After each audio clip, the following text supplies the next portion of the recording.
Welcome. Today we're going to discuss the technique destructive twins and some of the more important principles, concepts, rules, theories, and strategies of the technique. So let's start out like we normally do and talk about the strategy. What are we dealing with? Well, in this case, we're dealing with an applied minor from the front. In this case, it's a two-hand lapel grab pulling us forward. So what is the strategy? Well, we're going to use purposeful aggression to start striking our opponent, then zoning away from their majors so we can continue striking and taking advantage of the opponent. So how do we do that? Well, we're going to emphasize three major concepts that are going to help us implement that strategy. So let's start out with first concept, gauging. In this case, how it relates to range and reach. Number two, alignments, because we're going to be focusing on backup mass and gravitational marriage. And as you know, alignments make backup mass possible. And gravitational marriage is basically just backup mass on the vertical. And number three is considerations based on situations. So let's start talking about the technique and see how this applies to those concepts. We have a general rule that says anytime we're using our front hand, we want to be in a neutral mode. Why? Well, this gives us our proper reach and alignments to deliver our strikes. What happens if I shift to a forward bow? Well, if you notice, my shoulder got pulled away from my opponent, which means I'm no longer at the proper range, or I now have to reach farther and then start losing my alignments to deliver the strike. But let's look at it from the opposite point and look at the rear hand. If I go to the neutral bow, I no longer have the reach or the alignments to deliver the strike. This is why we shift to a forward bow, so that we can use the back hand properly and get everything aligned and have proper reach. So this brings in an interesting question. Which stance should I be in if I'm using both hands simultaneous, like we do in destructive twins? Do we do the neutral bow? Should we do the forward bow? Well, this is where considerations based on situations comes in.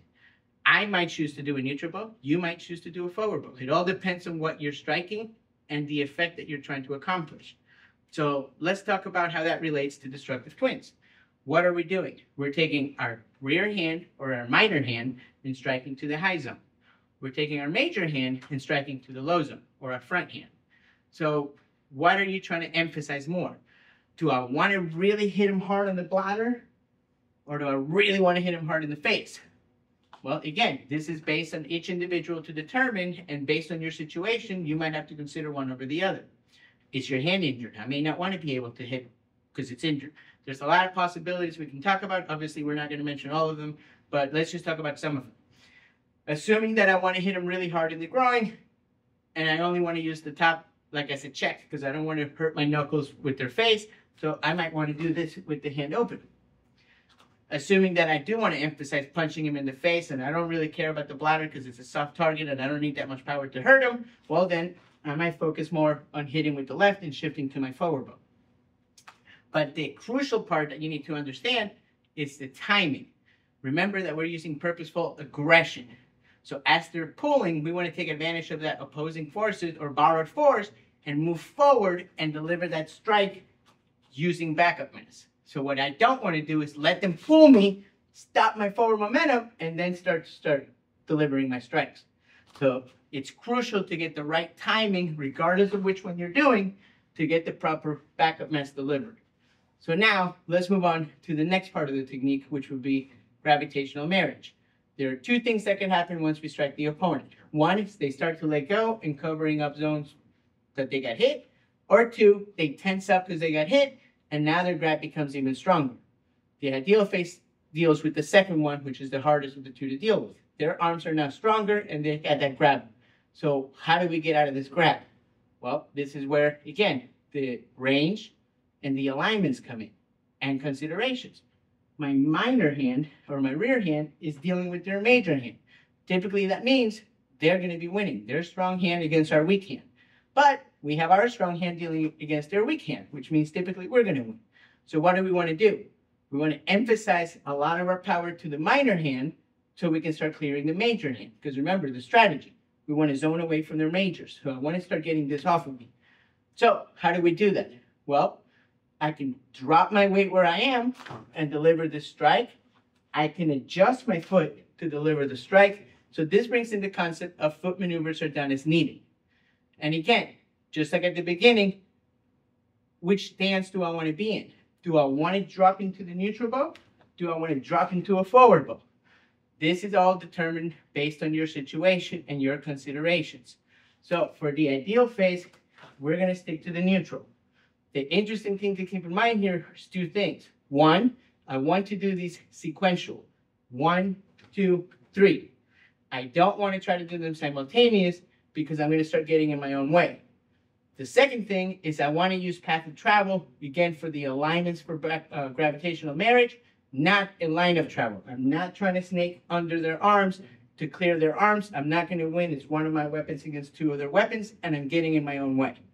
So again, the idea from here is to 1, 2, 3. Now, when do we shift to the forward ball? Well, I could have done that on the first strike. I could have done that on the second block. Or I could do it like the ideal phase for the poke on the third maneuver. Why on the poke? Well, again, we're dealing with range, right? We're getting proper reach and alignment for the poke. But this brings in reactionary positioning. I poke him in the eye, he's going to try to cover up. So what is the idea here is I'm going to reverse and grab the arm. Why? Again, the strategy. I want to zone away from his majors. If I don't grab the arm, he can still hit me with his majors. So the idea is to control him so that I no longer have to deal with that major. But keep in mind what we said earlier, foot maneuvers are done as needed. If I feel like I need to, I can continue to zone to get farther away from those hands. So now let's talk about the last maneuver. The last maneuver is this punch. If you notice, we're doing a straight thrust punch to the ribs. Why? Because this is the farthest range possible. But keep in mind, if I had pulled him really tight, he's too close, I can no longer do that punch because of our range, right? The gauging is incorrect. So this is where we have to change our weapon to something shorter so we can get the proper alignments to be able to deliver the strike. So now that we talked about the concepts, principles, theories, rules, and strategies, let's demonstrate it fairly slow so you can see how it would look like applied. Up. We hope this video helps you understand the American Kenpo system a little bit better. Thank you very much.